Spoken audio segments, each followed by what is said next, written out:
Setelah beberapa tahun, setiap presiden itu akan jadi presiden yang normal. Jadi, dia bisa aja ngomong mengenai apapun selama masa kampanye, nanti setelah dia ada dalam kekuasaan, dia akan jadi presiden yang normal. Presiden yang normal itu apa? Dia akan lihat resources-nya tuh kayak gimana, sehingga opsi dari kebijakan ekonominya akan sangat tergantung dari sumber daya yang dia punya.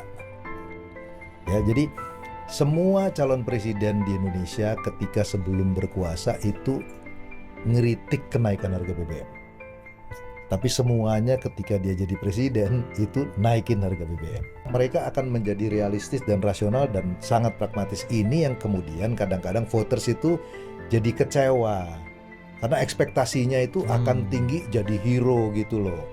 Jadi kalau selalu ada di dalam perspektif spektrum yang wah ini yang hitam putih, padahal nanti di dalam realitasnya ya hidup yang normal di mana juga itu ada abu-abu, ada apa.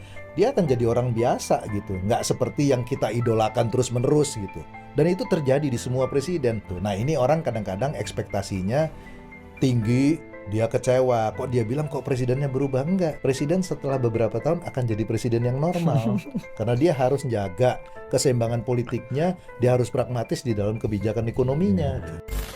Ada satu orang ekonom dari Stanford ya, namanya Thomas Sowell.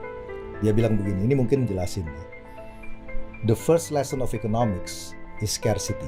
Jadi pelajaran pertama dalam ekonomi itu adalah kelangkaan. Karena yang diinginkan orang itu lebih banyak daripada resources yang tersedia. Ya. Tapi dia bilang lanjutannya, but the first lesson of politics is how to ignore the first lesson of economics.